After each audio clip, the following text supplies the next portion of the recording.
Hi అండి అందరికీ. ఈరోజు ఎర్రగా ఉండే చికెన్ ఫ్రై అండి. చూస్తుంటే నోరూరిపోతుంది కదా. ఎర్రగా ఉండే చికెన్ ఫ్రై ఎలా చేసుకోవాలో నేను చూపిస్తాను. వచ్చేయండి వీడియోలోకి వెళ్దాం.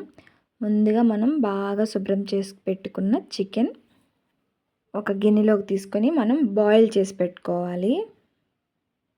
ఇందులో మనం కొంచెం పసుపు, అలాగే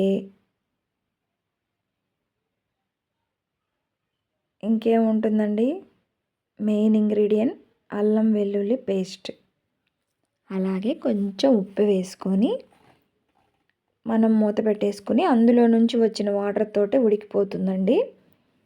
అలా ఉడకబెట్టేసుకుందాం. ఉడకబెట్టుకున్నాక ఇలా ఉడికిపోయింది. ఇలా ఉడికిపోయిన దాన్ని బాగా ఆయిల్లో ఫ్రై ఎలా చేయాలో నేను చూపిస్తాను. చూసారా, ఇలా ఏం వాటర్ లేకుండా ఇలా ఉడకబెట్టేసుకోవాలి. ఉప్పు అల్లం పేస్ట్ పడుతుంది. అప్పుడు దీనికి మసాలా ఎలా వేసుకోవాలో ముందు చూపిస్తాను. ధనియాలు, చెక్క, మొగ్గ, కొంచెం మిరియాలు వేసుకున్నానండి. దీంతోపాటు పచ్చి కొబ్బరి, ఎండు కొబ్బరి, ఫ్లోలో వచ్చింది.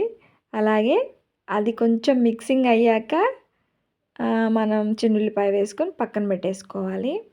ఇప్పుడు ఆయిల్ కొంచెం ఎక్కువే పడుతుందండి. ఈ ఫ్రై ఐటమ్స్కి ఎక్కువే పడుతుంది. ఇలా ఆయిల్ బాగా హీట్ ఎక్కాక ఉల్లిపాయ, పచ్చిమిర్చి ముందైనా వేసుకోవచ్చు, లేదంటే ముందు ఇలా ఆయిల్లో చికెన్ అయినా వేసుకోవచ్చు. నేనైతే ఒక చెక్క, మొగ్గ, అలాగే కరివేపాకు, పచ్చిమిర్చి వేసుకొని ఇలా బాగా కలుపుకోవాలి. పచ్చిమిర్చి చీలికలుగా ఉండాలండి. ఆ తర్వాత మీకు ముందుగా చూపించిన ఉడకబెట్టిన చికెన్ వేసుకోవాలి. ఇది బాగా ఇందులో కూడా బాగా ఫ్రై అవ్వాలండి. ఇది ఎంత బాగా ఫ్రై అయితే అంత బాగుంటుంది టేస్టీగా. చికెన్ ఫ్రై అంటే ఇష్టం లేని వాళ్ళు ఎవరు ఉండరు కదా.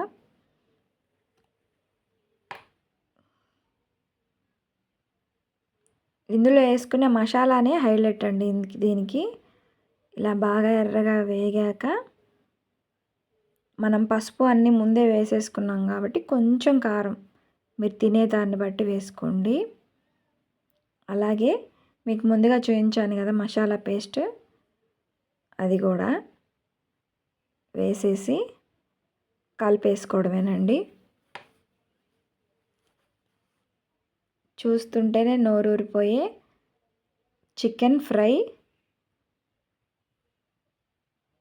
బాగా రెడ్గా ఉంటే ఇష్టపడేవాళ్ళు చాలామంది ఉంటారు చికెన్ ఫ్రై.